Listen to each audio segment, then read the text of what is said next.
होने वाली बहू। शादी के पहले से ही विभा को कपड़े धोने का बड़ा शौक था। कभी नल के नीचे तो कभी तालाब के पास। अरे मेरी नीली वाली लुंगी नहीं दिख रही है। विभा की अम्मा कहाँ रखी है लुंगी? अरे वो तो विभा ने परसों ही धोकर रखी थी आपकी अलमारी में, देखो वहीं होगी। वो ना मैंने आज धो दी, मुझे लगा कि गंदी हो गई होगी।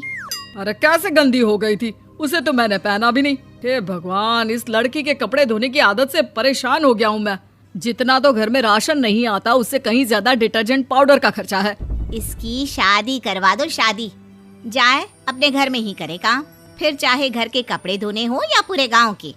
हाँ ठीक बोल रही हूँ, देखता हूँ मैं कोई लड़का। वो दिन भी आ जाता है जब विभा को देखने लड़के वाले आ जाते हैं। लड़की मुझे अच्छी लगी।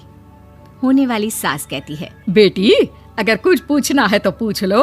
वैसे तो हमारी लड़की बहुत ही शर्मीली है, जो बोल दो वो मान लेती है, इसे क्या पूछना होगा। अरे कैसी बात कर रही हो माँ, मुझे इन लोगों के घर रहना है, सवाल तो कई है। हाँ हाँ बेटा पूछ लो ना, क्या पूछना है। आप लोगों के घर कपड़े कौन धोता है? सास का मुंह बन जाता है।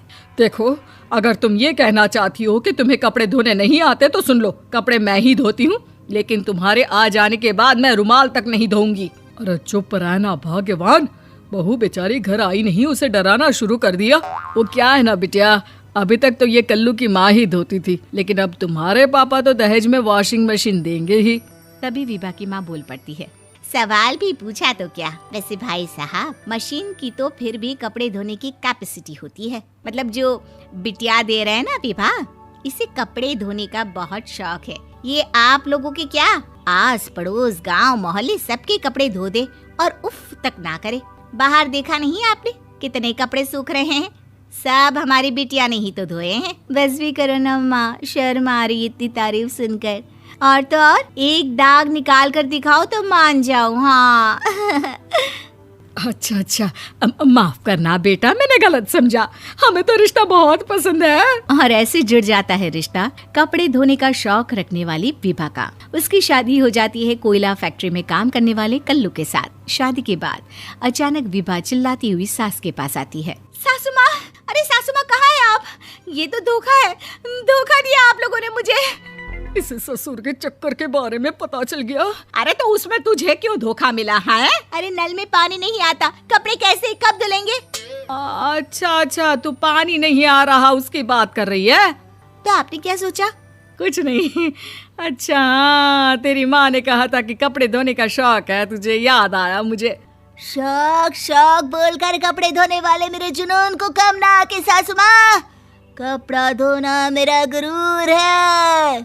तभी पति भी वहाँ आ जाता है। अभी अभी मैंने इसे सनी देओल की फिल्म दिखाई है, उसी के डायलॉग मार रही है माँ। अच्छा सुन, साफ साफ बता रही हूँ, पानी सुबह 4 से 6 और शाम को 10 से 12 आता है, समझी? विभा टाइमिंग सुनकर हैरान हो जाती है। ये क्या भूतों का मोहल्ला है? सुबह 4 बजे उठकर कौन कपड़े धोता है? 4 बजे टंकी में पानी जाता है, फिर सारा दिन धोना ना, किसने मना किया? अरे कैसी बात कर रही हैं? 200 लीटर की टंकी में कितने कपड़े धो लूंगी मैं, सुबह ही उठ जाऊंगी मैं। अब क्या था, विभा सुबह 4 से लेकर रात के 12 बजे तक कपड़े ही धोती रहती। एक रोज सास पड़ोस से निकलकर कहीं जा रही होती है कि साथ वाली कहती है, हाँ कल्लू की माँ, जरा ये बताओ कि 2 साड़ी है, 2 ब्लाउज और एक पेटीकोट और एक नाड़े वाला लंबा कच्छा। हाँ तो? अरे तो क्या, कितना लोगी धुलाई ये बताओ। धोबन दिख रहे हैं हम क्या? हमारे पति सरकारी नौकरी से अभी अभी रिटायर हुए हैं और बेटा सुपरवाइजर है कोयला फैक्ट्री में। धोबन समझ रखा है हमें?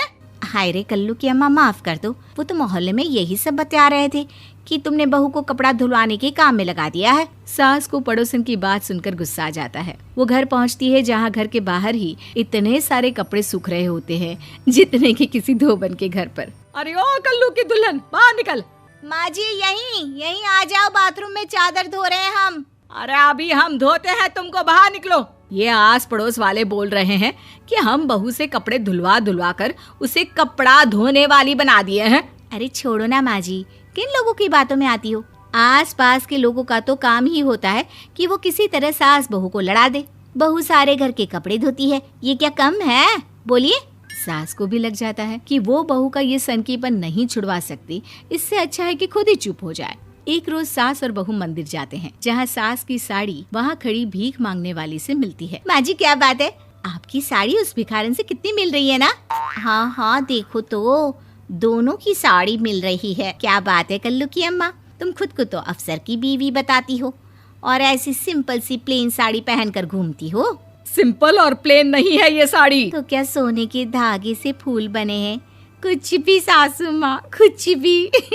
हाँ, बने थे इस साड़ी में सोने के धागे से फूल। मेरे पति लेकर आए थे मद्रास से स्पेशली मेरे लिए 10,000 की। ताहे भाई साहब इस भिखारन के लिए भी सेम टू सेम साड़ी लेकर आए होंगे 10,000 की।